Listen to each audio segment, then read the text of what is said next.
This was not supposed to happen. Two of America's most beloved, most decorated, most protected queens of track and field, Sydney Mclaughlin and Gabby Thomas, just got exposed. Not by Sha'Carri Richardson, not by global elites like Elaine Thompson-Herah, but by their own peers, on their own turf, in their own house. This was Philadelphia, home of the Grand Slam track series, a city that was supposed to witness dominance. Instead, it witnessed disgrace. And the crowd didn't cheer. They gasped, because when Sydney Mclaughlin got smoked, and Gabby Thomas got dropped like a mixtape in the middle of a heatwave, everything we thought we knew about U.S. women's sprinting cracked open. Let's start with Gabby Thomas.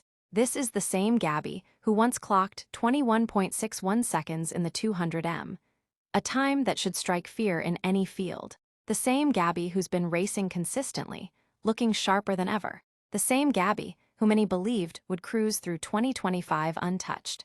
Until Melissa Jefferson Wooden showed up and ruined that narrative completely. In the 100 at the Grand Slam, Gabby lined up with that signature calm, poised, polished, focused. But once the gun went off, the calm turned into chaos. Because Melissa exploded out of the blocks like a cannon, hit top speed at 40 meters, and left Gabby struggling to hold on. Final time, Melissa Jefferson Wooden, 10.73s. World lead, top 10 all-time. Gabby Thomas, nowhere near. She was beat, badly.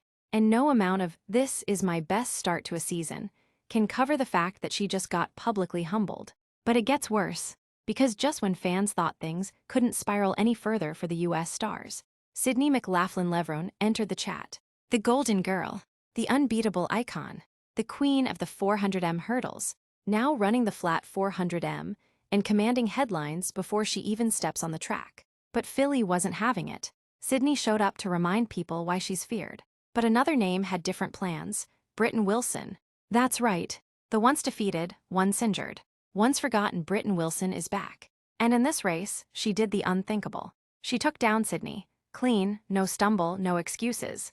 And the time, 50.08s. Sydney crossed behind her. No national record, no magic surge, just another fallen empress. The headlines were written before she even finished. Sydney Mclaughlin, no longer untouchable. Social media lit up like wildfire. Sydney's aura is cracking.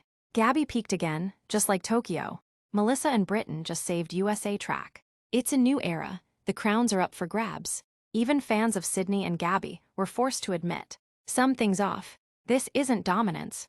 This is desperation disguised as optimism. And here's the thing. No matter how gracefully they word their Instagram captions, no matter how many emojis or gratitude posts they drop, the scoreboard doesn't lie. You got beat. In front of a national audience. By women they said weren't ready to challenge you. And now, the narrative has flipped. Gabby's no longer the dark horse.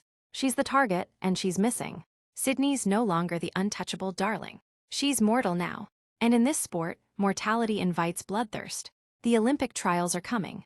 Sha'Carri is lurking. Tamari Davis is peaking. Brittany Brown is hungry. And now Melissa Jefferson Wooden and Britton Wilson have fired warning shots so loud, the entire sprint world had to pause and listen. Sydney and Gabby can't afford another wake-up call.